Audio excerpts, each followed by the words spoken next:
buenas tardes, maestras y maestros que nos acompañan el día de hoy.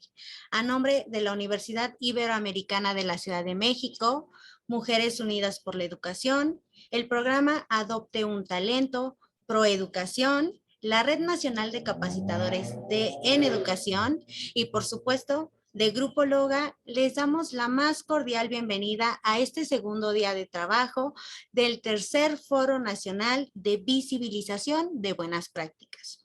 Y pues bueno, para dar inicio al trabajo del día de hoy, voy a dar la palabra a la maestra Mónica Mercedes del Valle, quien es directora del Desarrollo de Educación en Proeducación, para que conduzca este primer momento. Adelante, maestra Mónica. Gaby, muchas gracias. Muchas gracias a todas y todos, maestras, maestros que nos acompañan. Muy bienvenidos a esta, segunda jornada del Foro de Visibilización de Buenas Prácticas.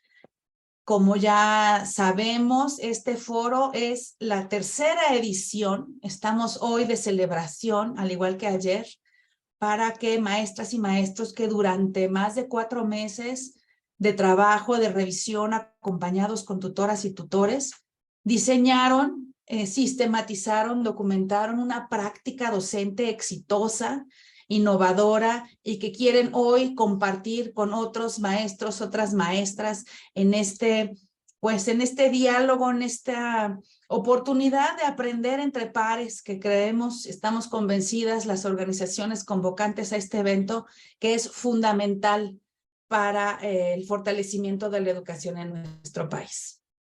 Y el día de hoy empezamos con una conferencia súper interesante, una conferencia precisamente sobre el aprendizaje, sobre la transformación de la práctica docente en este nuevo paraguas que ya ayer nos platicaba bastante el doctor Medina sobre la nueva escuela mexicana y qué significa esto, cómo se transforma la práctica docente en de frente a esta nueva escuela mexicana. Entonces, pues sin más, les quiero presentar al maestro Ramón Vargas. No sé si lo puedan invitar al escenario, anclarlo en el escenario. Maestro Ramón, mucho gusto, muy bienvenido. Gracias. Me da mucho gusto, me siento muy honrada de presentarlo en este espacio. Leí su semblanza y lo sentí muy cercano y quiero compartirles un poquito de quién es Ramón Vargas, que nos va a platicar el día de hoy. Él nos cuenta, nació el año en el que los Beatles tuvieron su primer éxito radiofónico, ahí para que nos imaginemos cuando se realizaban los Juegos Olímpicos en Tokio. A punto estuvo de nacer en un cine mientras sus padres veían una película de James Bond que desató la James Bond manía.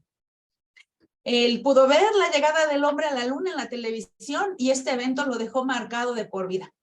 A pesar de muchos de sus maestros, en especial algunos de ciencias, terminó estudiando física en la Universidad Veracruzana. Y después se fue a estudiar la maestría en física teórica en el CINVESTAB, en el Centro de Investigación y Estudios Avanzados del Politécnico Nacional. Algún tiempo se dedicó a intentar desenmarañar los misterios del universo como buen físico teórico. Y los caminos de la vida finalmente no eran como él pensaba y lo llevaron a la enseñanza y a la divulgación de las ciencias, que tanta falta nos hace. Él ha dado clases en bachillerato, en secundaria, en primaria y hasta en preescolar. Ha llevado estudiantes de bachillerato a torneos internacionales de ciencias. Es un enamorado de la ciencia, ¿no? Eventualmente los caminos de la vida los llevaron a pasar de la educación formal a la no formal y ya desde hace 23 años se ha dedicado a transformar la forma de pensar y de actuar de muchas personas en diversos eventos académicos y educativos a los que lo invitan. Así que lo invitamos hoy también a que nos regale un poquito de estas experiencias, de este conocimiento y que nos permita también transformar nuestra forma de pensar, nuestra forma de actuar en cuanto a nuestra práctica docente, en la enseñanza de las ciencias y de mira a la nueva escuela mexicana. Es de verdad un gusto para mí cederle el micrófono al maestro Ramón Vargas y muy bienvenido, Maestro, el espacio es todo suyo. Pues muchas gracias por tan amables palabras. Espero estar a la altura del acontecimiento y, como bien dicen, soy un poco bastante informal. Así que permítanme comenzar de esta manera informal nuestra presentación. Bueno, es un honor, como les decía, estar en este tercer foro y a estas personas que dignamente han ellos tenido a bien invitarme en este foro para compartir con ustedes algunas de las ideas. Este es el lugar donde trabajo actualmente. Es CANA, el Museo de Ciencia y Tecnología del Estado de Veracruz, del cual soy director. Hasta hace 3 años fungí como director del Planetario de Puebla y durante 23 años he estado en estos espacios diseñando cosas para aprender. La charla en un principio tenía el nombre de Prohibido Aprender, pero tras oír ayer la conferencia del doctor Luis Medina, hizo varios comentarios que me hicieron cambiar el título y un poco el enfoque de la charla. Va a ser muy parecida, pero creo que este nuevo título de Diseñado para Aprender se adapta muy bien a algunas de las cosas que el doctor Luis Medina ayer nos comentaba. Y pues sin más preámbulo, vamos a iniciar. Bueno, miren, cada nueva concepción que traemos sobre la educación requiere que cambiemos de mentalidad. Esto es decir, que a lo largo de la historia siempre hemos dicho, ahora esta es la manera correcta de enseñar, no, ahora esta no es, ahora es esta la manera correcta de enseñar. Y actualmente estamos pasando por un cambio, una vez más, de un modelo educativo en nuestro país. Así que nos preguntamos, ¿cuál es el modelo pertinente para una educación en el siglo XXI? ¿Qué debemos enseñar? ¿Cómo debemos enseñar? ¿Y para qué debemos enseñar? ¿Y a quiénes debemos enseñarle? Y eso trae consigo que nosotros tengamos que cambiar de mentalidad. Nosotros como docentes tengamos una vez más que cambiar nuestra forma de pensar sobre qué es la educación, qué hay que enseñar, cómo hay que enseñarla y qué cosas hay que enseñar. Bueno, pues contestando esta pregunta, yo les puedo medio decir por el momento que el objetivo que tiene la nueva escuela mexicana y en general la educación para el siglo XXI es formar personas que puedan aprender de manera continua a lo largo de su vida. Es decir, que las personas aprendan por sí mismas, que siempre estén motivadas, que se automotiven para aprender. Este es el objetivo de cualquier modelo educativo en el siglo XX y en particular de la nueva escuela mexicana. Bueno, pues esta nueva forma de pensar incluye 3 puntos esenciales. Primero, tenemos que aprender a buscar información. Esto es muy importante en esta época que llamamos la era de la información. Tenemos que aprender a buscar información, saber qué información es correcta y qué información no es verídica o correcta. También tenemos que aprender a usar la cabeza para saber cuál de esa información es verídica, cuál nos puede servir, cuál no nos puede servir. Y un tercer objetivo es que tenemos que aprender a poner eso en práctica para resolver problemas de nuestra vida cotidiana, en nuestra vida diaria. Esos son, a mi parecer, los puntos o los ejes sobre los que se construye este nuevo modelo educativo en el que tenemos que hacer aprendices de por vida. Entonces, aprender a buscar información tiene que ver con contenidos. ¿Qué contenidos vamos a enseñar? ¿Qué contenidos son importantes que tengan todas las personas sin importar su origen social? Después, tenemos que aprender a aprender. Esa es la parte de cómo discernir o procesar esa información. Y finalmente, se nos pide que eso que hemos aprendido lo podamos usar para resolver problemas de nuestro entorno, problemas personales, problemas del país o del mundo. Bueno, y como les decía, esta concepción implica que tenemos que cambiar nuestra forma de pensar. Pero eso es mucho más fácil decirlo que hacerlo, porque cambiar nuestra manera de pensar depende de la forma en cómo percibimos el mundo. Y la manera en cómo percibimos el mundo está ligado a nuestra experiencia. Como ven ustedes en este dibujito, algunas personas dicen eso es 6, ¿no? Y otros dirán, no, eso es 9. Cada uno de nosotros percibimos el mundo de manera diferente y esa percepción se construye con base a la experiencia, con base en lo que hemos estado viviendo a lo largo de nuestra vida. Así que, como les comento, esto va a ser muy importante. Se nos pide cambiar, que cambiemos nuestra forma de pensar, que nos volvamos más creativos, que pensemos fuera de la caja. Sin embargo, nosotros filtramos el mundo, como les decía, a través de la percepción. Y la percepción, la forma en cómo concebimos el mundo, marca lo que creemos, lo que hacemos y la forma en cómo pensamos. Y eso va a ser determinante porque no importa qué tanto queramos cambiar, siempre nos vamos a enfrentar con que nuestra percepción nos impide cambiar. Y como yo soy un científico, me gusta hacer un experimento. Déjenme preguntarles, ¿me pueden decir qué dice ahí esa frase? Pueden escribir ahí en el chat o qué dice esa frase. Pueden leer esto, muy bien, perfecto. Ahí dice pueden leer esto, excelente. Me parece muy bien. ¿Y qué dice esa? No están leyendo esto. Muy bien, perfecto, no están leyendo esto. ¿Y esta última? Exacto, ¿qué están leyendo? Excelente. Ustedes acaban de demostrar que nuestra percepción condiciona todo lo que hacemos y a veces de manera inconsciente. ¿Por qué?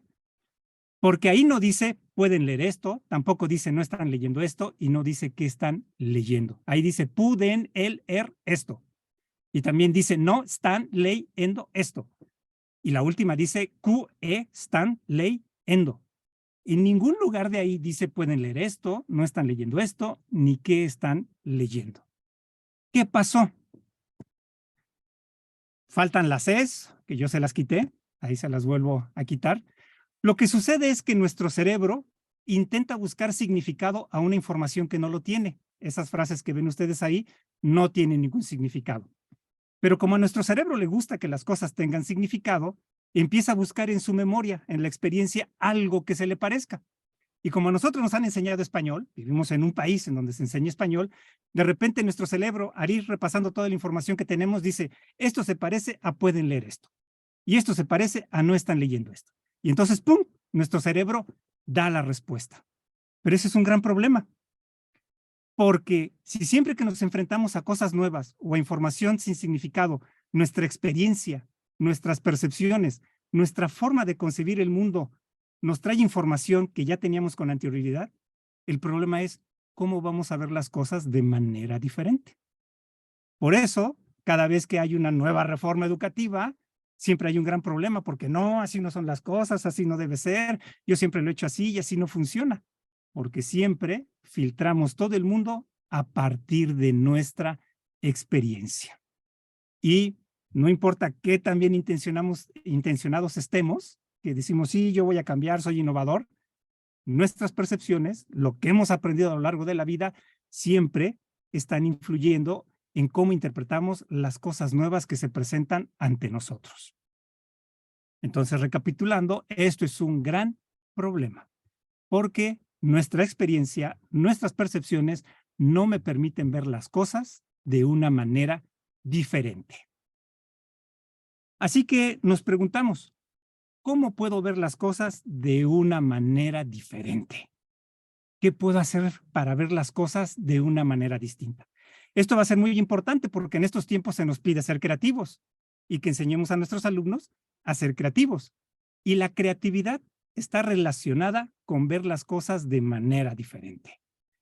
Pero si siempre nuestra percepción nos va a estar regresando a lo que ya vivimos, siempre vamos a estar respondiendo ante las nuevas cosas de maneras que ya nos han funcionado antes.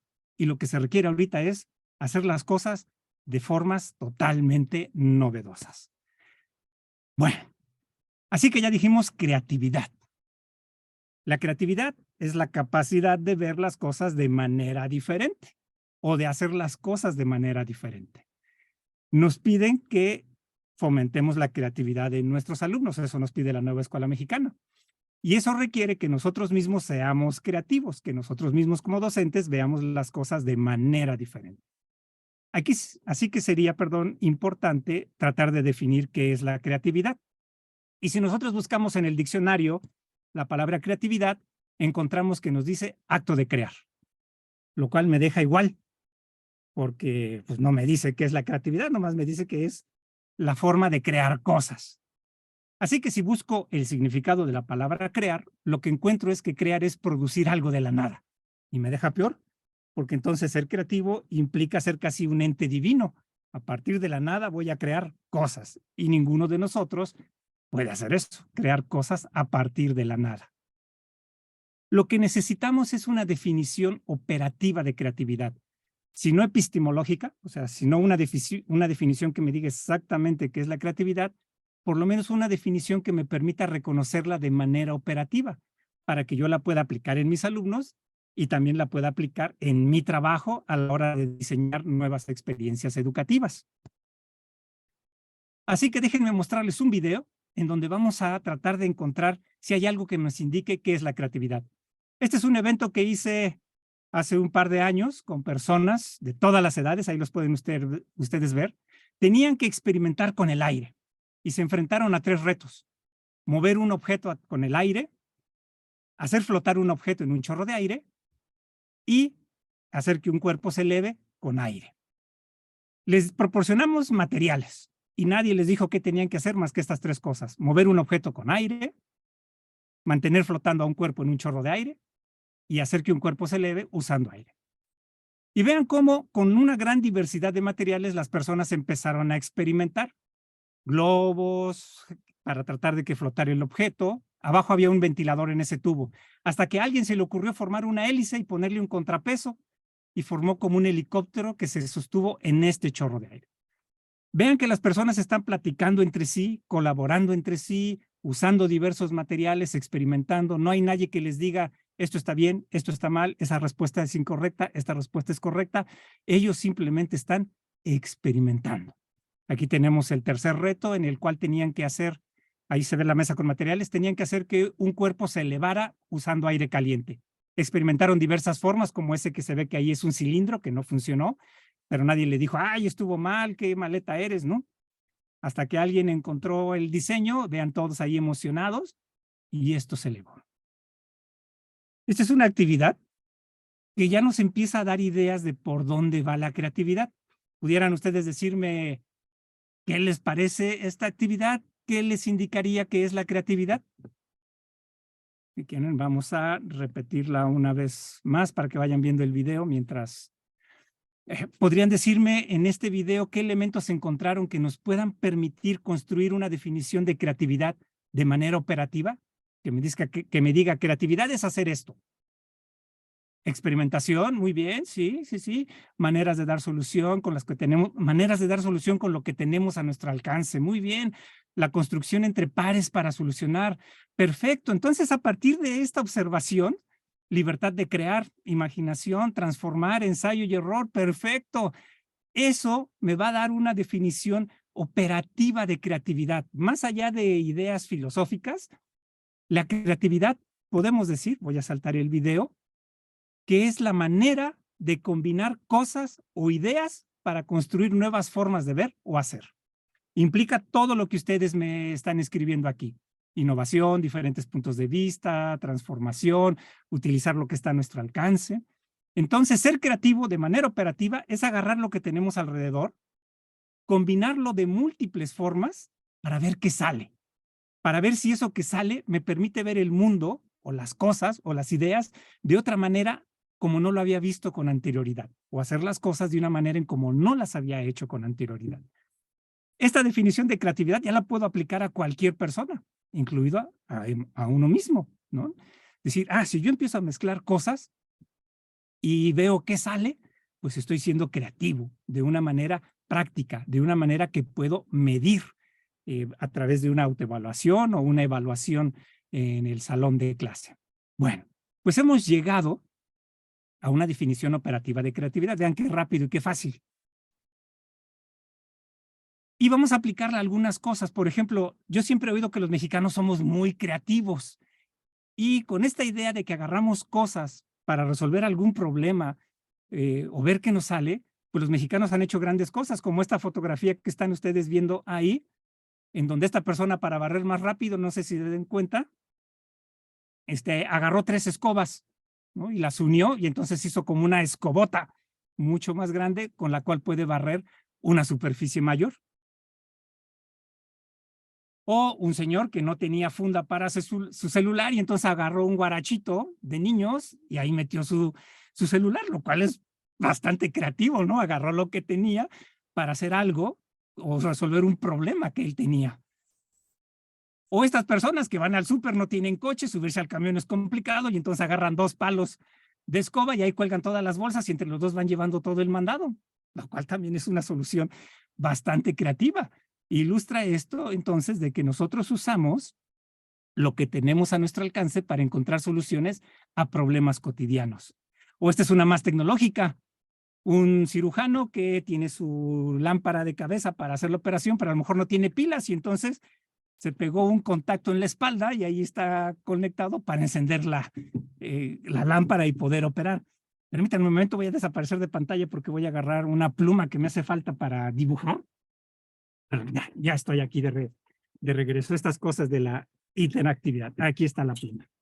Ok, entonces sí, como les decía, aquí puso su contacto en la espalda y aquí conectó la lámpara que viene a su cabeza y entonces ya puede tener luz. Y quizá otra solución también tecnológica, alguien que rompió su espejo retrovisor y entonces puso un celular con la cámara para poder ver lo que viene atrás de él, lo cual es bastante creativo, ¿no? Entonces, los mexicanos somos bastante creativos.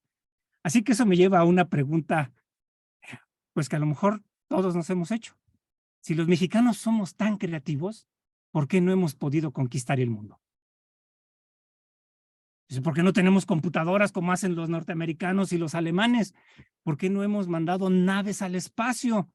Ellos también son creativos, nosotros somos igual de creativos. Sin embargo, estos países que se llaman del primer mundo tienen niveles de vida, hacen cosas, desarrollan tecnología que los pone en otro nivel y nosotros, a pesar de ser tan creativos, finalmente no llegamos a esos puntos.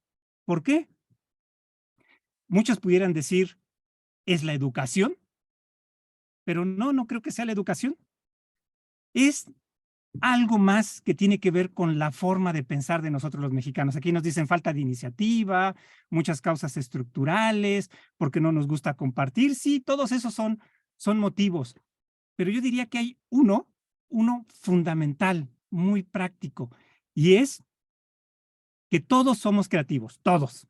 No importa la nacionalidad, no importa el país, todos somos creativos. Alguien más nos dice que nos falta autoestima y autorreconocimiento, la falta de valor y atrevimiento. Sí, muy bien. Como les decía, todos somos creativos. Sin embargo, existen dos tipos de personas creativas. Los creativos pasivos y los creativos activos. Y resulta ser, parece ser que los mexicanos somos esencialmente creativos pasivos. ¿Eso qué quiere decir? Se nos ocurre una idea, la inspiración, se nos prende el foco, es el 10% de inspiración, resolvemos nuestro problema momentáneamente como en las fotos que les mostré y ahí se queda. No nos ponemos a pensar en, ¿y ahora cómo hago esto para producirlo y resolver el problema de mi comunidad o del país o de bla, bla, bla, bla, bla? Nos quedamos solamente en la parte de la inspiración, ¿no? Sin embargo, los creativos activos como Steve Jobs, Einstein, Bill Gates y toda esta Elon Musk y todos estos gurús de la tecnología son creativos activos. ¿Se les ocurre algo? Y están machacando sobre eso día y día, noche tras noche, año tras año, fallan, lo vuelven a intentar, le dan vueltas hasta que obtienen un producto que revolucione el mundo. Entonces, aquí en México, pues sí, somos muy creativos, tenemos el 10% de inspiración, pero nos falta el 90% de sudor, de estar intentando una y otra vez a pesar de todas las dificultades hasta que las cosas salen. Y los creativos activos, pues están con el 10% de inspiración y el 90% de sudor. Entonces, ahora que hemos definido estas cosas, pues vamos a hacer un pequeño resumen. Fíjense, se nos pide ser creativos. El nuevo modelo educativo, la nueva escuela mexicana, pide a los docentes que sean creativos a la hora de hacer actividades, de dar sus clases, de hacer sus planeaciones didácticas. Eso implica, como ya vimos, que cambiemos nuestras formas de pensar. Y cambiar nuestras formas de pensar tiene que ver con cambiar nuestra forma de concebir la vida con nuestra experiencia. Es decir, básicamente se nos pide todo lo que tú sabes o la mayor parte de lo que sabes, tu experiencia, hazla a un lado para que puedas ver las cosas de otra manera. Y eso, como ya vimos, es muy difícil. Cambiar lo que ya sabemos es extremadamente complicado. Sin embargo, la evolución biológica, la biología, la teoría de la evolución, nos ha dado una respuesta para cambiar nuestras percepciones. Es decir, la naturaleza se ha encargado a lo largo de la historia de la humanidad de desarrollar una herramienta que podemos usar todos los seres humanos, que lo usamos de chiquitos, pero conforme vamos creciendo y pasando de nivel educativo en nivel educativo, y cuando llegamos al mundo del trabajo, dejamos de hacer. ¿Alguien pudiera decirme cuál es esta herramienta que la naturaleza, que la evolución nos ha dado? Es una herramienta biológica. Es decir, no es algo que haya construido la sociedad, la naturaleza. Imaginación, muy bien, sí, imaginar, ok, instinto, el cerebro, la imaginación, perfecto. Sí, todas esas son cosas que tenemos, los instintos, la resiliencia, muy bien, sí. Hay instintos como el de comer, respirar, el poder de sorprenderse, razonamiento, curiosidad, perfecto. Todos esos los podemos englobar en una palabra, porque esa palabra engloba todo lo que ustedes me están diciendo: creatividad, inteligencia, pensar, instintos, todo ese tipo de cosas. Esa herramienta es el juego. El juego es la herramienta que nos ha brindado la naturaleza para explorar el mundo, para explorar posibilidades sin temor a equivocarnos. El juego nos permite tomar ciertos riesgos, ver qué pasa y entonces tomar decisiones. Sé que todos asociamos el juego como una actividad que no tiene mayor fin que el de divertirse, que el de pasar un buen momento, pero no. Lo que hemos descubierto en los últimos años es que el juego tiene un componente biológico, un componente evolutivo. Los seres humanos y la gran mayoría de los mamíferos han desarrollado el juego. Vean a los perritos jugar, a los gatos jugar, a los caballos jugar, a los osos jugar, y los biólogos se han preguntado, ¿cuál es el objetivo de jugar? ¿Para qué sirve jugar? ¿Nada más para divertirse? Si fuera nada más para eso, la naturaleza, la evolución, ya lo hubiera borrado del rango de conductas humanas, porque no nos sirve para sobrevivir.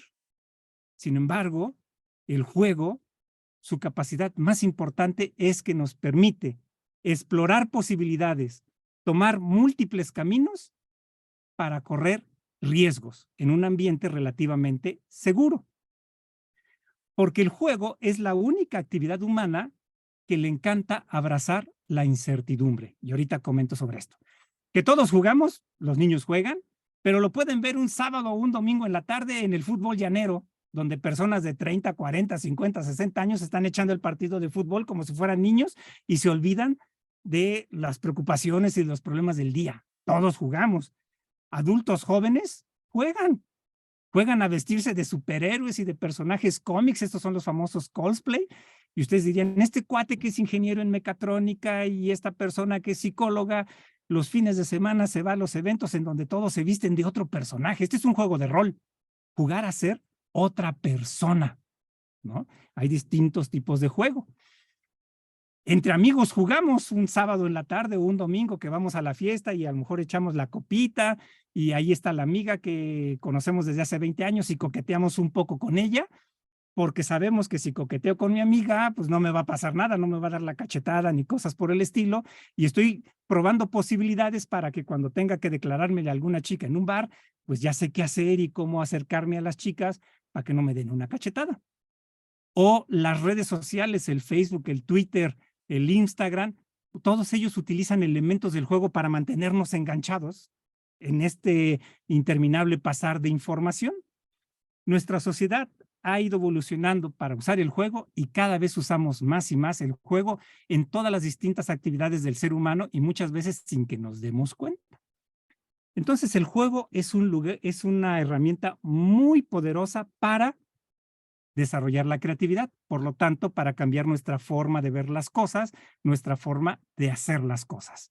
En otras palabras, el juego me permite cambiar mi percepción del mundo, cambiar o poner a un lado mi experiencia. Cuando juego lo que hago es poner a un lado mi experiencia. Así que ya tenemos una especie de receta para diseñar actividades didácticas creativas, pudiéramos decirlo así. Tenemos que hacerlas no divertidas. Tenemos que hacerlas usando elementos lúdicos. No queremos hacer la educación recreativa.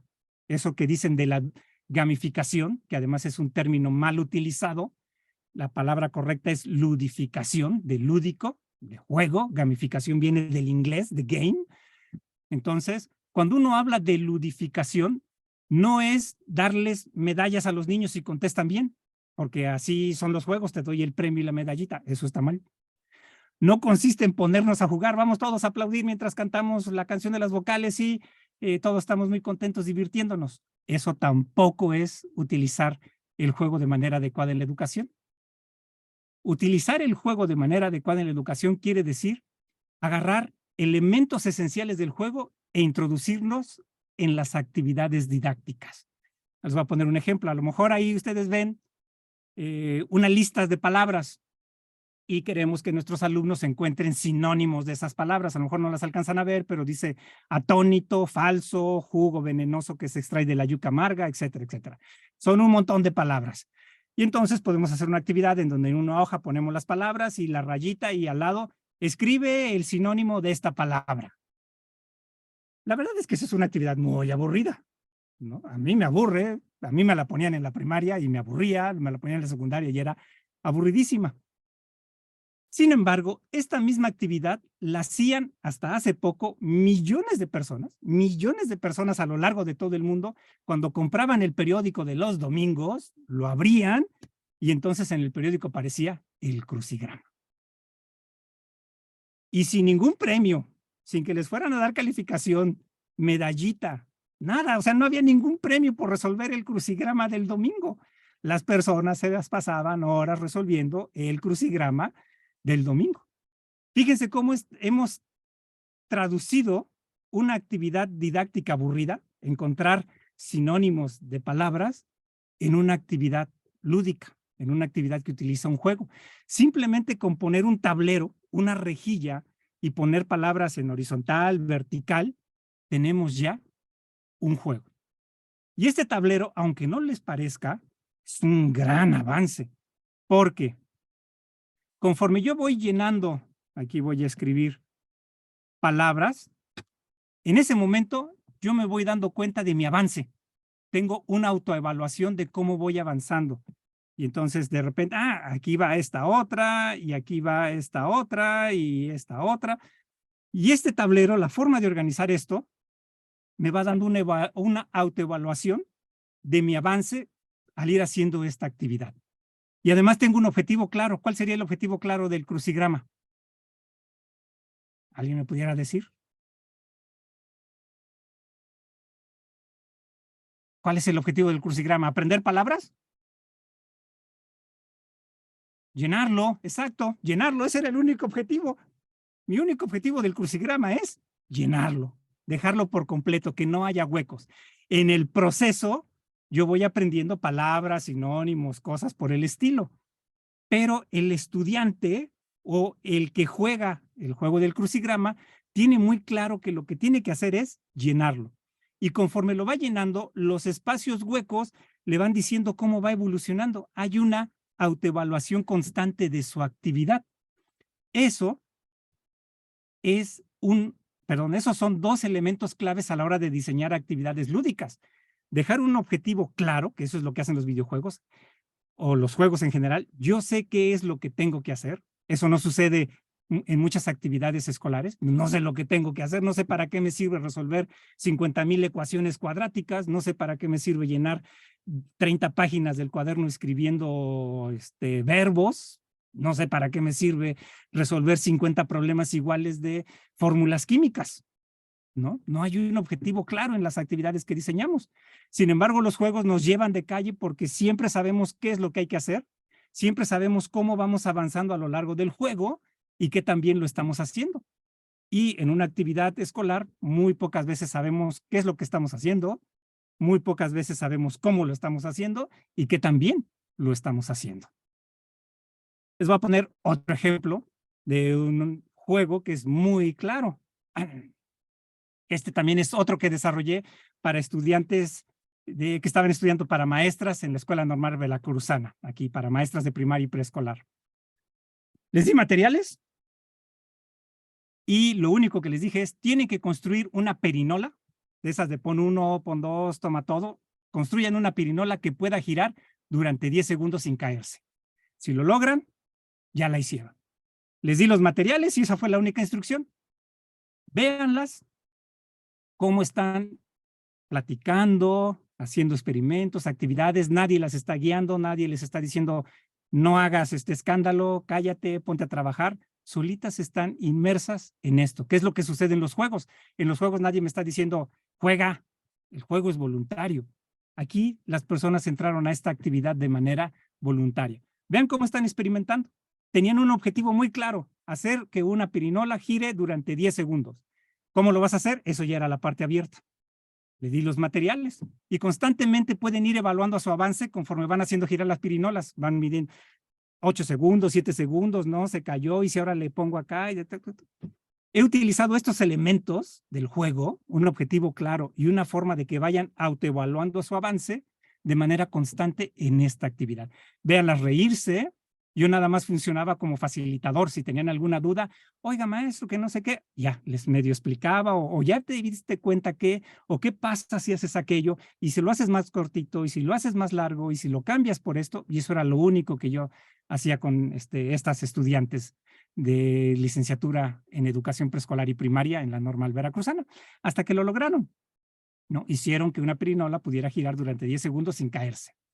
Y en el proceso aprendieron cosas que yo quería que aprendieran, pero que ellas no se dieron cuenta que yo quería que aprendieran. Voy a repetir el video una vez más. Yo quería que aprendieran el concepto de centro de masa, el concepto de centro de gravedad, que son dos ideas importantes en física. Y que cuando el centro de masa y el centro de gravedad coinciden en el mismo lugar, las cosas pueden rotar de manera continua sin caerse. Cuando el centro de masa y el centro de gravedad no coinciden, entonces las cosas oscilan y se caen. Yo quería que aprendieran eso, pero no quería decirles los conceptos. Quería que ellas llegaran a esos conceptos. Y ahí, como ustedes pueden ver en el video, ellas lo están experimentando, poniendo distintos pesos sobre la pirinola, diferentes distancias, y con eso lo que hacían era variar el centro de masa, colocando el punto donde gira la pirinola en diversos lugares, y con eso lo que estaban haciendo era cambiar el centro de gravedad sin que ellas lo supieran. Y después de andar experimentando, llegaron a concluir que el centro de gravedad y centro de masa, esas dos cosas que los físicos definen de maneras extrañas, cuando están juntas, hacen que las cosas roten, giren sin caerse, giren de manera estable. Entonces, este es un ejemplo de una actividad que utiliza elementos lúdicos. Yo no quería hacer la actividad divertida, es más, no la diseñé para ser divertida. La diseñé para hacer una actividad con múltiples caminos, con finales abiertos, es decir, no había una única solución, había muchas soluciones, pero todas esas soluciones llevaban a la misma concepción, que centro de masa y centro de gravedad tienen que coincidir para que las cosas giren sin caerse. Y las chicas lo exploraron de esa manera.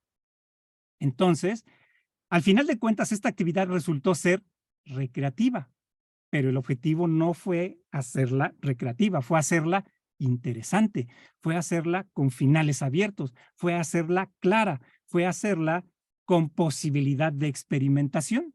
Y eso es lo que hace que las actividades didácticas que utilizan elementos lúdicos sean exitosas.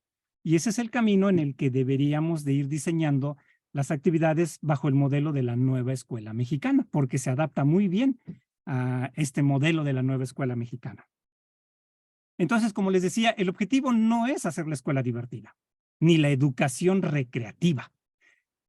Eso de hay que hacer la ciencia divertida y hay que hacer la ciencia recreativa y la escuela divertida, y entonces nos ponemos con todo el mundo a jugar sin ton ni son, y que creemos por poner un tablero de ajedrez o uno de damas chinas o jugar la lotería, ya estamos haciendo una actividad que utiliza elementos lúdicos. La verdad es que no.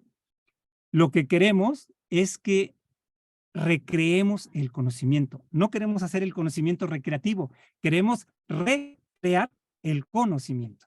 Es decir, que los estudiantes y nosotros recreemos la forma en cómo los científicos descubrieron cosas, recreemos la forma en cómo los historiadores averiguan el pasado, recreemos la forma en cómo los antropólogos o los arqueólogos o los médicos descubren qué está sucediendo. Es recrear el conocimiento. Ese es el verdadero significado de recreativo. No es divertido, es volver a crear algo que ya sucedió antes. Y en ese proceso aprendemos muchas habilidades. Bueno, ¿cómo podemos ya de manera un poco más concreta empezar a diseñar estas actividades con elementos lúdicos?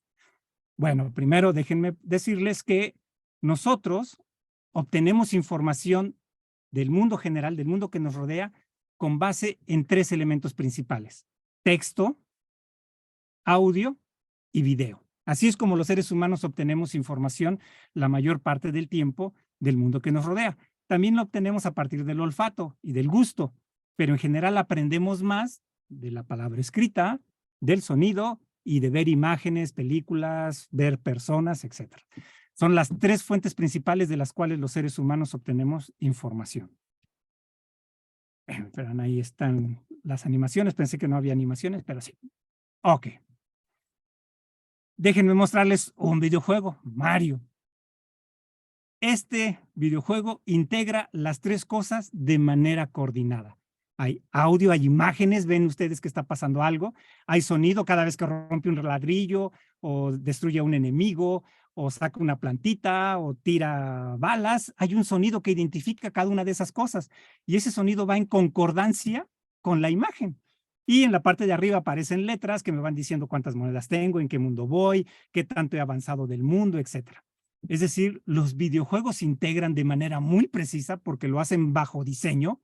Así están diseñados, están pensados para integrar texto, audio y video de manera que los 3 entreguen un mensaje del cual no podamos escapar, del cual estemos así como enganchados. Además, el juego de Mario tiene un objetivo muy claro y directo. Ustedes saben que van avanzando de izquierda a derecha, que tienen que llegar a salvar a la princesa Peach. En todo momento saben que ustedes tienen que hacer eso. Van viendo cómo van evolucionando porque van recogiendo moneditas y van apareciendo textos que dicen llevas tantas y te quedan tantas vidas. Constantemente están evaluando cómo van avanzando a lo largo del juego. Entonces, estas son las cosas que nosotros tenemos que sacar de los juegos, estos elementos. El objetivo claro, formas de autoevaluarnos en nuestro desempeño a lo largo de esta actividad o juego, múltiples caminos, pero que todos llevan al final al mismo objetivo y los cuales me permiten hacer la experimentación. Deberíamos de aprender de los diseñadores de videojuegos y en general de los diseñadores de juegos para poder aplicar eso en nuestra práctica educativa. Porque la verdad es que cuando damos clases, ya sea en línea o con un pizarrón, decimos, pongo mi proyector, la computadora y les pongo un PowerPoint y ya la hice. Soy súper tecnológico y estoy. Y no, vean eso. Gran cantidad de texto, que es aburrido de leer. Y si luego el ponente se pone a leer el texto que está ahí escrito, peor, porque nosotros leemos más rápido de lo que la otra persona habla y entonces ya terminamos de leer y el otro sigue hablando y repitiendo lo mismo y nos aburrimos, estamos allá. Luego el texto no se puede ver porque hay una imagen de fondo totalmente extraña que no deja ver con claridad el texto. Entonces, este es un ejemplo de cómo el texto y la imagen, aquí no hay audio, bueno, sí hay audio cuando el ponente esté hablando, pues está diciendo lo mismo que está ahí, entonces el texto, la imagen y el audio no concuerdan entre sí, no refuerzan un mensaje, están peleándose. Y a esto se le llama sobrecarga cognitiva. Se ha demostrado que el ser humano aprende muy bien utilizando imágenes, audio y texto, que cuando combinamos 2 o las 3 de estas fuentes de información, aprendemos mejor que si solamente utilizamos uno. Y fíjense que esto implica otra cosa que sucede también en la educación, lo que llamamos los neuromitos. Existen las inteligencias múltiples, es decir, existe una inteligencia matemática, existe una inteligencia social, etcétera, etcétera. Pero no existen los estilos de aprendizaje. No hay ninguna evidencia física de que las personas sean aprendices visuales o aprendices auditivos o aprendices kinestésicos. No. Todos los experimentos de los neurobiólogos indican que todos los seres humanos aprendemos por igual y que utilizamos las mismas fuentes de información para aprender. Y que aprendemos mejor si aprendemos utilizando 2, 3, 4 o 5 o las que haya fuentes de sonido distintas. Es decir, podemos aprender muy bien si, como en los videojuegos, oímos, vemos leemos. Por eso es tan fácil de jugar videojuegos para los niños. Les es interesante, lo que están viendo está en concordancia con lo que están oyendo y con lo que están leyendo, y cada uno no presenta mensajes que se pelean entre sí. Eso es algo que debemos de hacer en nuestras clases, pensar en cómo integrar la información que mandamos, tanto visualmente como auditivamente y de otras maneras. Entonces, no existen los estilos de aprendizaje, las inteligencias múltiples sí, pero los estilos de aprendizaje no, y todos aprendemos utilizando diversas fuentes y aprendemos mejor combinando estas fuentes. Así que hagamos un resumen más antes de entrar a ver ejemplos de lo que hemos estado haciendo nosotros en el museo y en el Planetario de Puebla en su momento sobre actividades que ahora pensamos se adaptan muy bien al modelo de la nueva escuela mexicana. Bueno, nuestro objetivo como docentes actualmente es formar aprendices de por vida, personas que sean capaces de seguir aprendiendo por su cuenta a lo largo de toda su vida, ¿no? Para que puedan desempeñar mejor su trabajo, resolver problemas personales, etc. Ese es el objetivo final de toda la educación que estamos buscando para este siglo XXI. Ya sabemos que entonces, para formar aprendices de por vida, debemos hacer que estos estudiantes cambien sus maneras de pensar. Y para ayudarlos a cambiar sus maneras de pensar, nosotros tenemos que cambiar las nuestras, es decir, cambiar nuestras percepciones. Para cambiar nuestras percepciones, hemos visto ya que el juego es la herramienta más poderosa que tenemos para lograrlo. No cualquier juego. El juego que me permite explorar múltiples posibilidades y que me brinda una meta concreta y que integra diferentes fuentes de información de una manera coordinada, no que sean mensajes que se estén peleando entre sí. Eso implica que ustedes docentes, nosotros docentes o diseñadores o lo que sea, tenemos que volvernos eso, diseñadores. Ayer lo comentaba el doctor Luis Medina. Ahora tenemos que diseñar actividades didácticas, actividades curriculares, y no podemos diseñarlas solas, tenemos que volvernos codiseñadores, es decir, en compañía de pares, pero no nada más de pares, sino de personas de otras áreas del conocimiento o de la actividad humana, ¿no?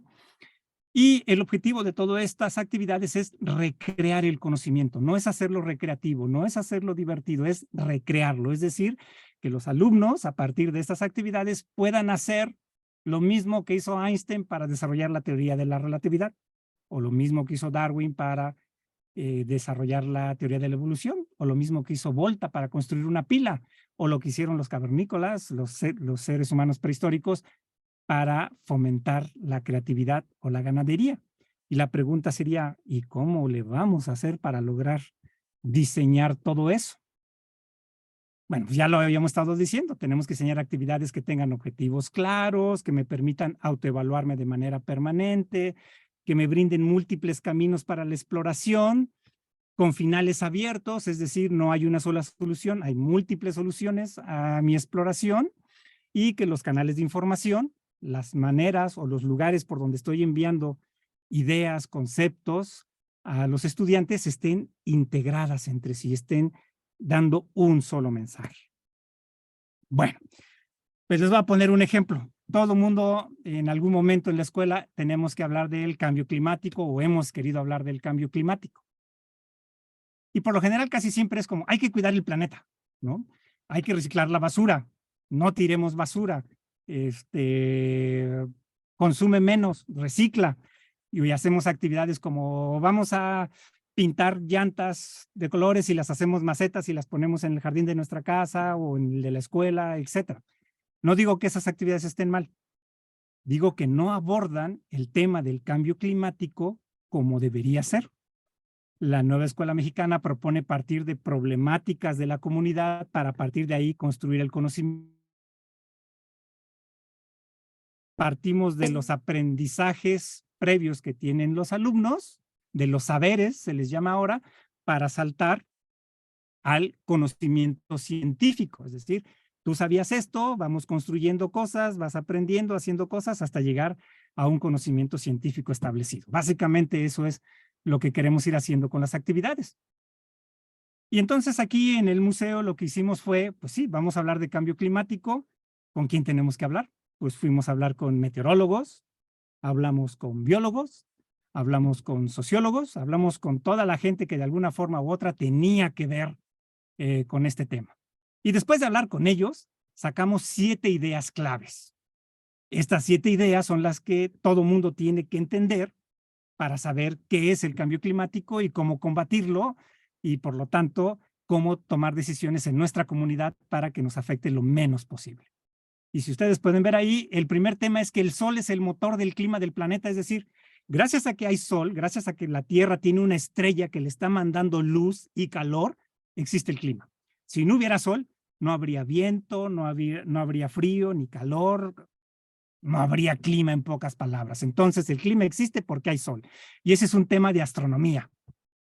Después, la segunda idea es que el clima está regulado por la geografía terrestre. ¿Eso qué quiere decir? Que el sol calienta el aire de la Tierra, entonces el aire se calienta. Al calentarse, el aire se mueve. Y al estarse moviendo, de repente aquí hay una montaña y ese aire choca con la montaña y ya no pasa aire caliente del otro lado. Entonces aquí está caliente y aquí está frío. Y entonces ya tenemos 2 climas distintos, caliente, frío, porque una montaña, la forma de la Tierra, la geografía del planeta, está cambiando los flujos de aire caliente sobre la superficie. Y así que ahora estamos metiendo geografía en este tema. Estamos metiendo astronomía y ahora geografía. Y luego la tercera idea es que la vida depende del clima. Es decir, si hace mucho calor, no puede haber seres vivos o nada más cierto tipo de seres vivos en ese lugar. Y si hace mucho frío, pues hay otro tipo de seres vivos, no todos. Y entonces, ahora vemos que el clima afecta a la vida, pero la vida también afecta al clima. Si hay muchas vacas en un lugar y todas esas vacas están comiendo pasto, al estar comiendo pasto y hacer la digestión, liberan por procesos de digestión un gas que se llama metano y el metano lo absorbe la atmósfera y eso lo que hace es que la luz del sol la absorbe y no la deje escapar, aumentando la temperatura de la atmósfera terrestre. Entonces, el sol produce el clima, la forma de la Tierra altera los flujos de calor en la Tierra, haciendo que haya distintos climas en la Tierra. Luego, esos distintos climas afectan a los seres vivos, los cuales a su vez afectan el clima, y así vamos punto por punto. Y solamente hasta el final, el último punto es, el cambio climático tiene consecuencias para nuestro planeta y nuestras vidas. Solamente hasta entonces, después de haber pasado por estos 7 puntos, ya podemos ver cómo nos afecta el cambio climático, qué es y qué podemos hacer para mitigarlo. Así que el primer paso de esta actividad, ¿cuál fue? Hablar con las personas que saben del tema, los científicos implicados que saben del tema, y a partir de todo eso, sacar 7 ideas principales. Nosotros siempre intentamos que sean 5, pero en este caso no pudimos disminuirlo a 5 y sacamos 7 ideas principales. Ahora, ¿cómo le enseñamos a nuestros visitantes, en nuestro caso el museo, este tema? Y les voy a decir cómo pueden reducir ese tema a su escuela, por ejemplo. Pues se nos ocurrió hacer un laberinto. Ahí lo tienen. Agarramos madera, que teníamos un montón de duelas de madera, construimos el laberinto, compramos tela, mandamos imprimir en la tela imágenes, y el laberinto lo dividimos en 7 secciones, una sección por cada una de las ideas que les mostré. Aquí hay una sección que es precisamente la de el sol es el motor del clima en la Tierra. Y acá está otra sección que es vida en la Tierra. La vida altera el clima y el clima altera la vida. Y aquí hay otro espacio, 2, 3, hasta acá atrás hay otro, aquí hay otro, aquí hay otro. Ahí tienen ustedes los espacios que conformaban cada una de las ideas que nosotros teníamos ahí. Y la idea es que todos estos temas están interconectados entre sí. Uno afecta al otro, que afecta al otro, y este afecta al primero, y el primero afecta al tercero, que afecta al quinto. Todo está interconectado. Y un laberinto me permitía, entonces, precisamente dar esta idea de interconexión. Entras a una sala, no importa cuál entres primero, entras a una sala, ahí haces experimentos, ves cosas, tienes aparatitos que te demuestran cosas del clima, y pasas a la segunda sala, o a la tercera, o a la sexta, o a la séptima. No importa el orden, puedes entrar en cualquier lugar, al final de cuentas, te lleva siempre la misma idea, y la idea de que el clima está interconectado, que hay varias disciplinas que lo estudian y que todas ellas son necesarias para poder resolver el problema. Yo creo que ustedes se pueden preguntar aquí, sí, qué bonito, pues hicieron un laberinto, tienen el espacio, a lo mejor tienen el dinero, ¿yo cómo hago eso en mi escuela? Bueno, en principio no teníamos el dinero, por eso agarramos madera que teníamos por ahí guardada, pedazos de tela, gastamos un poco, sí, alrededor de unos 70,000 pesos, sí, pues sí, 70,000 pesos, pero una exhibición de este tipo, si la hacen en un museo, se las venden en alrededor de 500,000 pesos. Entonces nosotros adaptamos, lo importante era la idea y luego cómo construimos esa idea. ¿Cómo podrían ustedes hacerla en su salón de clases? Pues en principio se me ocurre que muy fácil, tomando los mismos 7 principios, estos que están aquí, pues en su escuela, ¿cuántos salones tienen? ¿Tienen 7 salones por lo menos? Sí, ¿no? Pueden hacer que cada salón sea uno de esos temas. Ya tienen ahí su medio laberinto. Y entonces todos los maestros en conjunto, cada uno hace experimentos, temas, imágenes, videos, lo que quieran para abordar cada uno de los temas en el salón. El salón de primero va a ser el salón de astronomía, en donde se va a ver que el motor es el que genera el clima en el planeta. Y el salón de cuarto año va a ser en donde vamos a ver que entre más estudiemos el clima de manera científica, más lo podemos comprender y controlar. Y así, cada salón puede tratar uno de estos temas, cada docente hace los experimentos.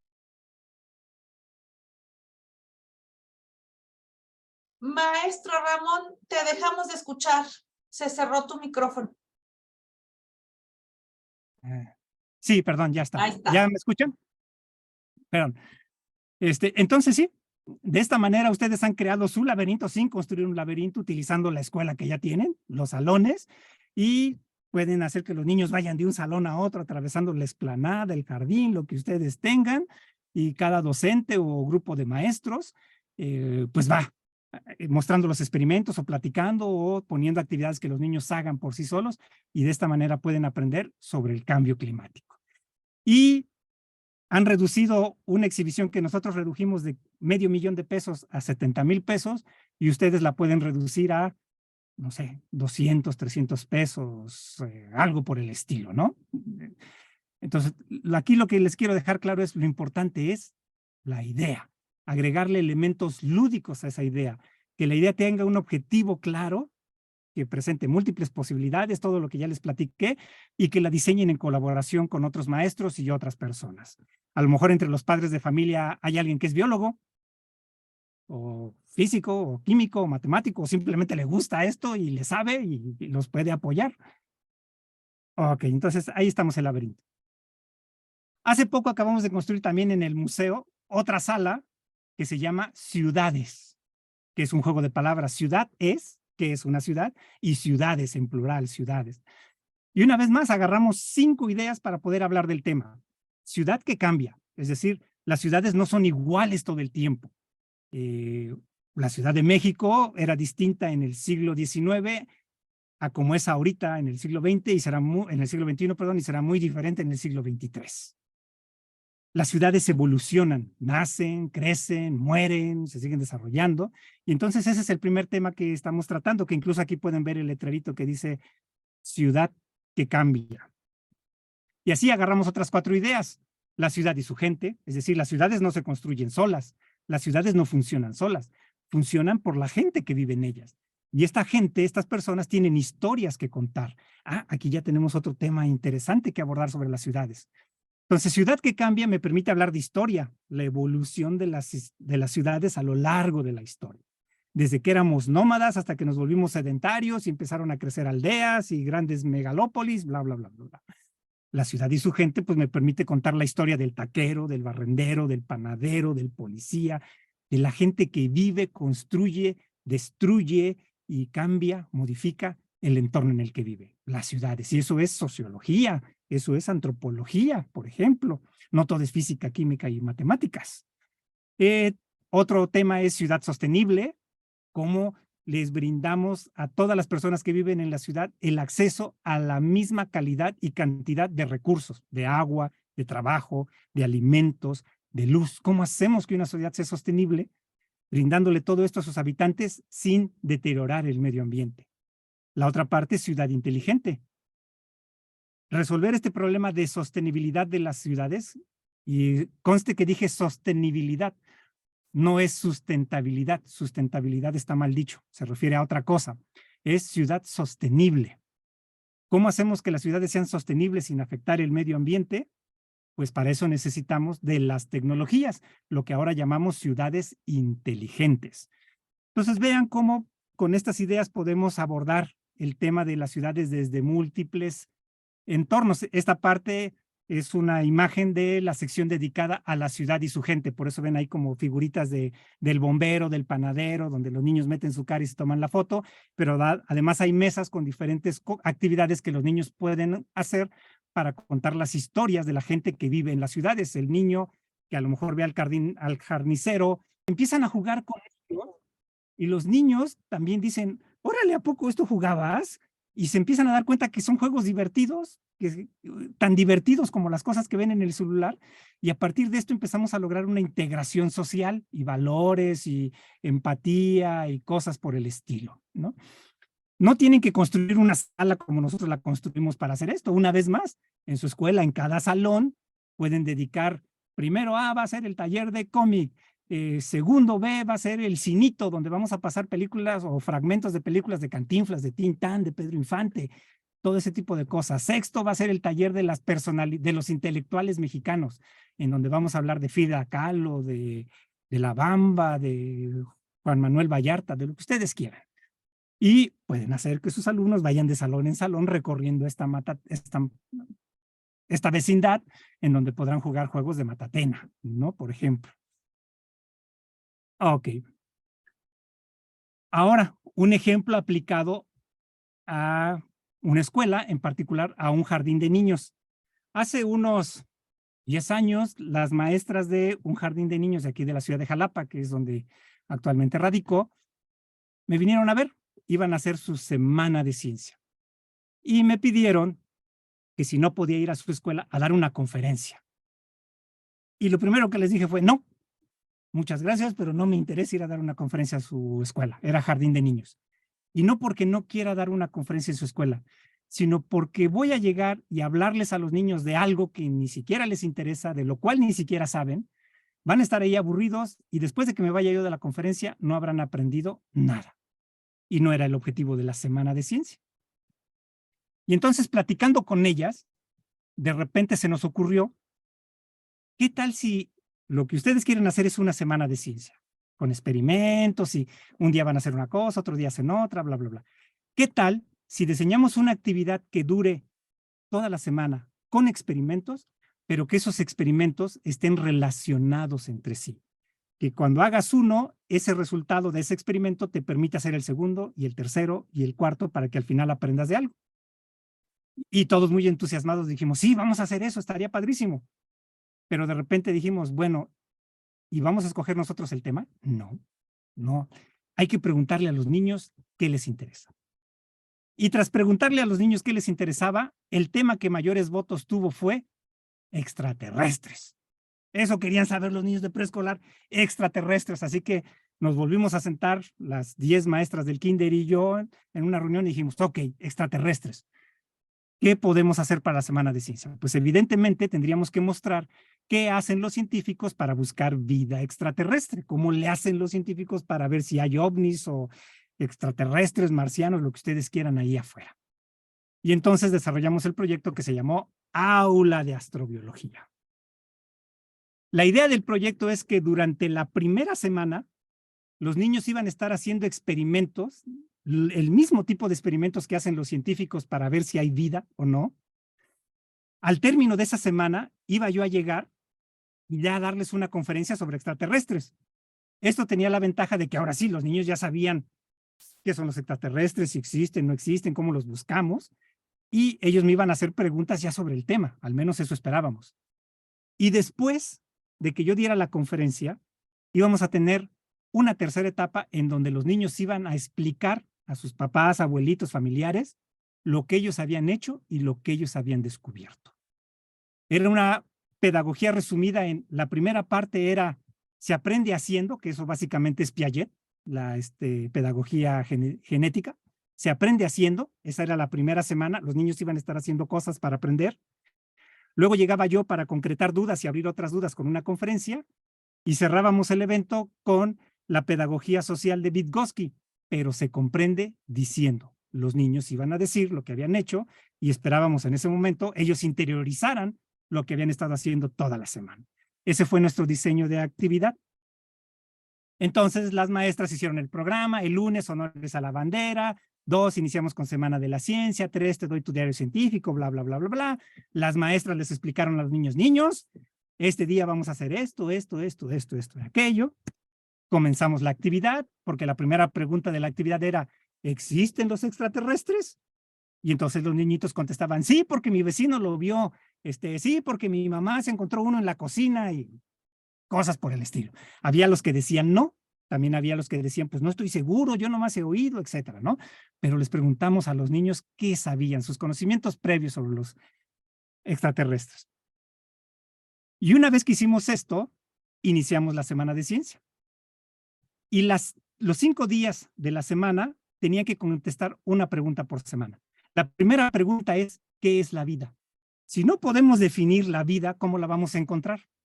Así que la primera actividad que teníamos que hacer era encontrar cosas vivas, encontrar cosas muertas y ver qué es lo que diferencia una cosa de la otra. ¿Cómo sabemos que algo está vivo? ¿Cómo sabemos que algo está muerto?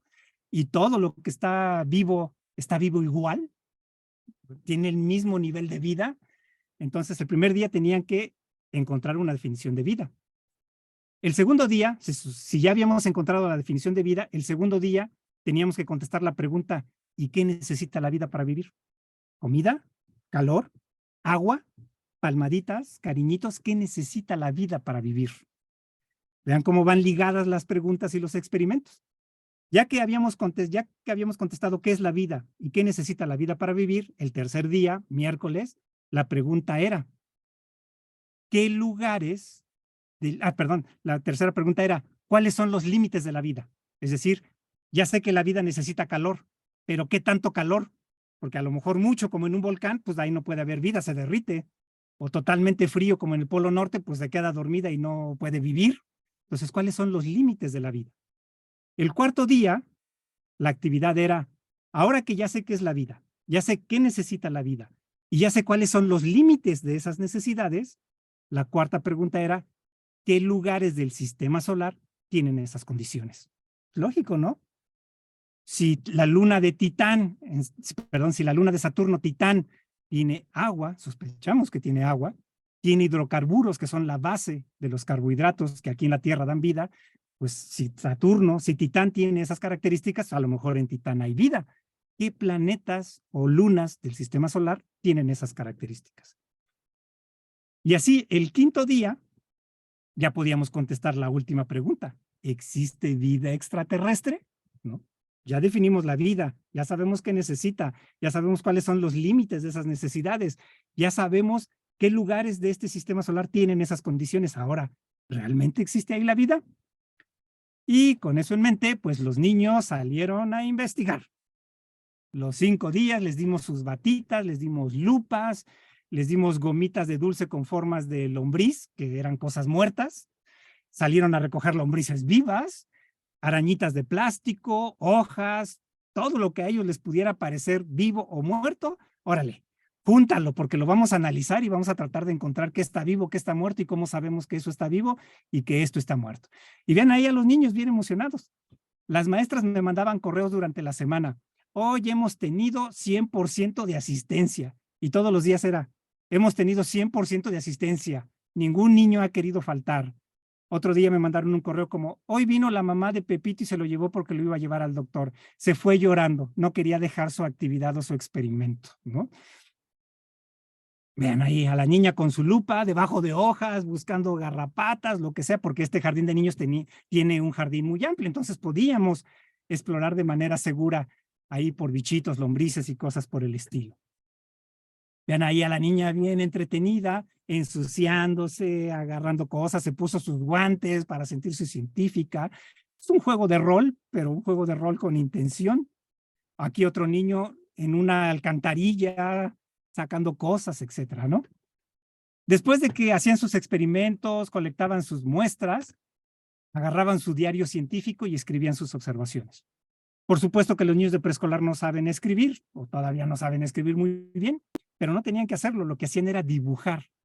Y las maestras veían su dibujo y ellas hacían anotaciones de lo que quería decir el niño en su dibujo para que nosotros pudiéramos llevar el registro de qué es lo que estaba pensando el niño y cómo iba evolucionando su pensamiento, ¿no? Ahí pueden ver cómo están dibujando los niñitos, hay que arbolitos y que la plantita, y ya la maestra escribía por acá lo que los niños iban diciendo. Juanita dice que bajo los árboles encontró hojas secas, y etcétera, etcétera. Y lo hacían de manera colaborativa, o sea, no solos, lo hacían en equipo, que esa es otra de las características del juego. Se adecúa muy bien para la socialización. Luego, para también darles instrucciones, si hacíamos experimentos, las maestras les ponían dibujitos, ¿no? Paso 1, agarra 3 vasitos. Paso 2, ve y lávate las manos. Paso 3, échale tal cosa, bla, bla, bla, y así los niños iban viendo los dibujitos y sabían qué es lo que tenían que ir haciendo en cada etapa de los experimentos. Juntaban sus muestras, afortunadamente pudimos conseguir telescopios, microscopios. No apareció ahí. Bueno, ahí están los niños con estaban con lupas, pero en algún momento conseguimos microscopios y pudieron observar las muestras, estas muestras con microscopios. Fue algo impactante para los chiquitos. Y después de toda la semana de ellos estar experimentando, del estar haciendo el se aprende haciendo, llegaba yo y ya les daba la conferencia y estoy en el fondo platicándoles sobre extraterrestres. Yo creo que ustedes saben que mantener a niños de preescolar durante 20 minutos sentados es terriblemente complicado, son muy inquietos. Sin embargo, la conferencia duró 40 minutos y los niños no se paraban. Y me estaban haciendo y haciendo preguntas. Pero lo más importante, me hacían preguntas pertinentes, no así como de que, ay, es que a mi mami le gusta el panadero. Y no, me hacían preguntas de, yo vi una película donde un extraterrestre tenía esto y patas, pero no creo que puedan tener patas por esto, por esto. Me hacían preguntas y comentarios de ese tipo, ¿no? Y vean la cara de los niños. Así como que, wow, voy entendiendo, voy hilando las cosas. Después de la conferencia, entonces entramos a la parte de la pedagogía social. Vygotsky se comprende diciendo. Y aquí las maestras prepararon un salón en donde colocaron todas las muestras que habían recolectado los niños, colocaron todos los libros que habían consultado, colocaron todos sus instrumentos de trabajo, colocaron sus conclusiones, los resultados de sus experimentos. Y fueron los propios niños los que les explicaron a sus familiares lo que habían hecho y lo que habían encontrado. Ahí está su colección de libros, que aunque no leían, las maestras o los papás los ayudaban y les leían cuando estaban haciendo la investigación. Ahí está su colección de muestras, frutas, hojas, todo lo que ellos pusieron, sus instrumentos de trabajo, lupas, lentes, batas, etcétera. Ahí está la foto que les decía con microscopios, ¿no? Y entonces recibieron a los papás y ahí pueden ver al niño explicándole a su mamá, mira, en este frasquito hay esta cosa por esto y se murió, o está viva, o está muerta por esto, por esto, por esto. Nadie le dijo qué es lo que tenía que decir. Nadie le escribió porque además ni sabe leer lo que tenía que decir. El niño ya había interiorizado lo que había estado haciendo y ahora lo estaba explicando y lo estaba comprendiendo al irlo explicando. Ahí está otro niño con su diario de trabajo mostrándolo a su abuelito y a su hermano. Y mira, hice esto y encontré aquello. Bla, bla, bla. O sea, padrísimo. Y ahí están todas sus muestras, todos ahí explicando a sus familiares, tíos, papás y además muy orgullosos de lo que estaban explicando. Y los papás muy sorprendidos de que sus hijos fueran tan inteligentes. La verdad es que estaban siendo lo que son niños científicos. Todos somos científicos por naturaleza. Al final de esta actividad, ya para concluir, nosotros nos preguntamos, ¿y funcionó? ¿Realmente aprendieron algo los niños? ¿Cómo evaluamos el aprendizaje de los niños? Y entonces, el primer día, como ya les había comentado, las maestras preguntaron a los niños, ¿existe vida extraterrestre? ¿Quién dice sí? ¿Quién dice no? ¿Quién no está seguro? E hicieron una gráfica de barras pegando post-it, ahí la pueden ustedes ver. Y vean que están parejos, más o menos son la misma cantidad los que decían sí, que los que decían no, que los que decían no estoy seguro. Al final de la actividad, les volvimos a preguntar, ¿existe vida extraterrestre? ¿Qué creen que contestaron los niños? ¿Cuál piensan ustedes que es la respuesta? Se le pueden escribir ahí en el chat. que no, muy bien, que no existe, o otros dicen que sí existe, que no, que sí, perfecto. Están entre que sí, no, la tercera que es no estoy seguro. Muy bien. Pues miren, la respuesta es no estoy seguro. La gran mayoría se fue al no estoy seguro, ya no quedó ninguno en el no y muy pocos en el sí. Y esa es la respuesta correcta, porque hasta el momento no hemos encontrado vida extraterrestre, no tenemos la prueba, los científicos no tienen la prueba de que aquí hay vida extraterrestre. Todo lo que los científicos dicen hasta el momento es, pues no estamos seguros. Todos los científicos están seguros de que no estamos seguros de que exista la vida extraterrestre. Puede que sí, y todos están seguros de que no es cierto que no exista. Hay tantos planetas, hemos descubierto, sabemos tanto que en algún lugar tiene que haber vida. Todavía no la encontramos, pero tiene que haber. Ese fue el resultado de esta actividad. Vean cómo ha sido un proceso. Estas actividades nosotros las hicimos mucho antes del modelo de la nueva escuela mexicana. Nos parece que ha llegado el tiempo en el que las autoridades educativas se han abierto a esta forma de trabajar. Finalmente, está reconocido de manera oficial. Es más, es lo que les piden ahora que hagan actividades de este tipo. Nosotros pensamos que los museos de ciencia, los que hay en su localidad, o ahora con las tecnologías a través de distancia, podemos ayudarlos mucho a guiar su diseño, su codiseño de actividades lúdicas y didácticas. Como ejemplo, ya los 2 minutos finales, aquí estoy con maestros, docentes, académicos de universidad. Todos tienen grado de licenciatura, maestría y doctorado, que pudiéramos pensar, estos cuates son duros de roer, que hay que enseñarles. Pues sí, de conocimientos no hay que enseñarles mucho, pero de didáctica hay que enseñarles bastante. Como a los docentes de educación básica, quizá no haya que enseñarles mucho de didáctica, pero sí mucho de conocimientos de las diferentes disciplinas. Pero lo importante es, aplicamos la misma metodología que hemos estado aplicando con alumnos, ponerlos a jugar, brindarles múltiples caminos, darles un objetivo claro. Vean ustedes ahí, ahí está la doctora Elvira Morgado, que ella es doctora en neuroetología, estudia el cerebro de los animales. Estaba también Valeria, que ella es química orgánica. Y véanlos todos haciendo las actividades de la misma manera en como lo estaban haciendo los estudiantes en otros eventos que hemos hecho. Esta metodología funciona para todos los niveles, sin importar el grado académico que tengan, desde preescolar hasta doctorado. Siempre que pongamos a las personas a hacer actividades que tienen elementos lúdicos, que ofrezcan múltiples caminos, que tengan un objetivo concreto, que tengan una mezcla correcta de fuentes de información, todos siempre terminamos enganchados con estas actividades y aprendiendo. Pues eso es todo lo que les quería compartir en esta charla. Espero no haberlos aburrido. Si tienen alguna duda o pregunta, estoy aquí a sus órdenes. Muchas gracias. Muchas gracias, maestro Vargas. No, hombre, cuál, qué plática tan interesante, tan atinada, tan pertinente, digo yo, ¿no? Para este momento justamente en el que pues nos está empujando, ¿no? El nuevo marco curricular, el sustento de la nueva escuela mexicana, a regresar a reflexionar sobre la importancia de mantener viva esta curiosidad, que todos somos aprendedores, que estamos diseñados para aprender, ¿no? Sí, yo creo que más que despertar la vela de la curiosidad, hay que evitar que se apague, ¿no? Porque desde antes del preescolar, los seres humanos queremos aprender, ¿no? Y es propio de nuestra naturaleza.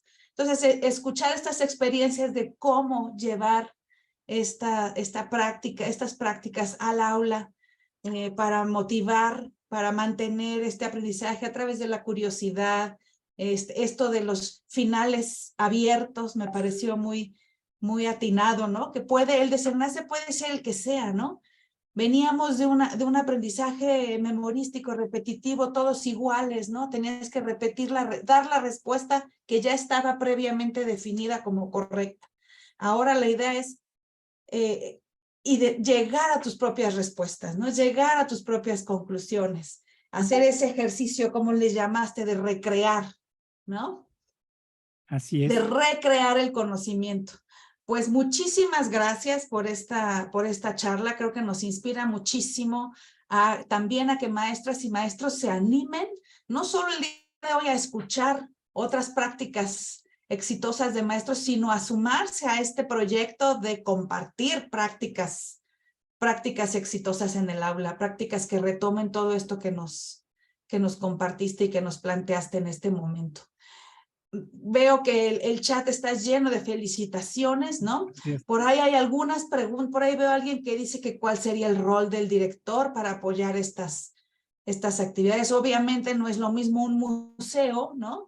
Que un espacio escolar que tiene pues otras limitaciones, ¿no? Entonces, no sé si quieras a lo mejor comentar algo en este sentido de cómo trasladar, ¿no? Creo que por ahí puede venir bastante la inquietud o la incertidumbre de cómo trasladar estas propuestas a un entorno escolar, ¿no? ¿Alguna cosita que nos quieras comentar de eso? Sí, como no, muy rápidamente.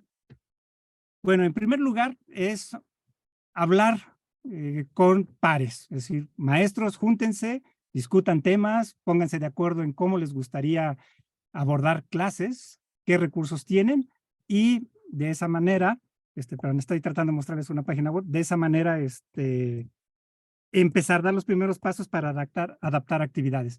En segundo lugar, una vez que ya tengan claro lo que quieren hacer, pues platiquen con personas expertas, no hay otra manera, principalmente en la educación básica.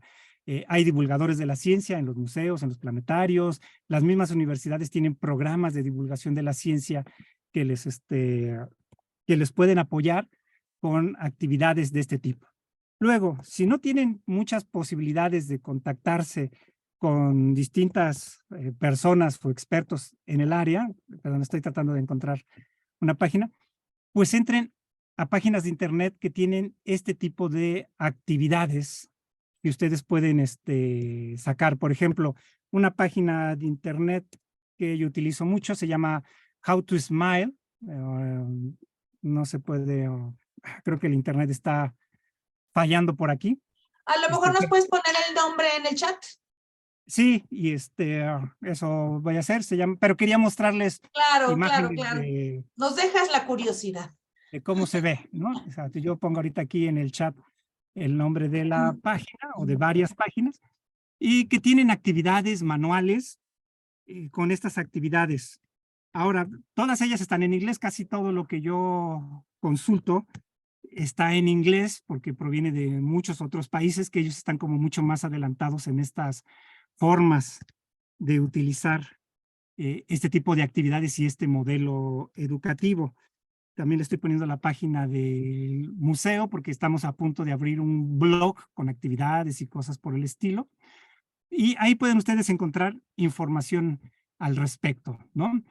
Aunque todo casi está en inglés, salvo nuestra página que está en español, ya existen traductores.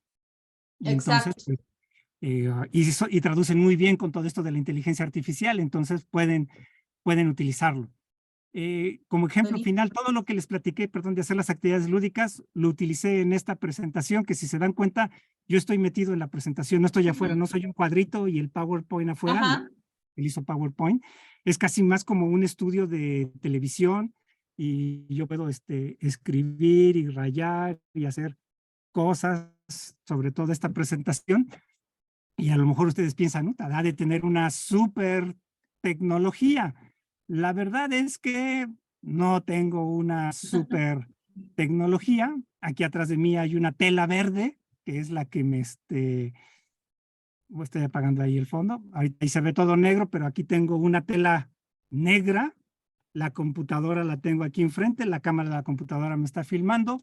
Estoy utilizando un programa gratuito que se llama OBS Studio, que lo que es un estudio de televisión que me permite hacer esto, meter diferentes fuentes de información, audio, video, bla, bla, bla, e interactuar con ellas.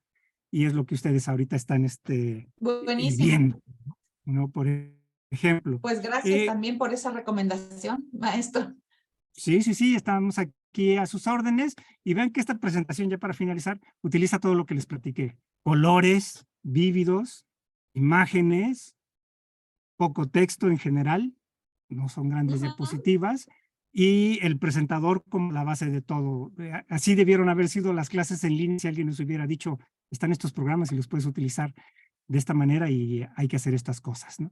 Me preguntan aquí cómo se llama el programa, aquí se los escribo, OBS Studio, Gracias, es maestro. gratuito, Ujú. Ahí hay está, para muy bien. internet, Ya hay lo para pueden ver en Windows y el para chat. Mac, sí, y hay para Windows y para Mac, Y yo y creo es que muy esta es fácil una de manejar. práctica, justamente yo creo que la primera recomendación que dijiste de cómo llevar esto al aula es maestros platiquen entre ustedes.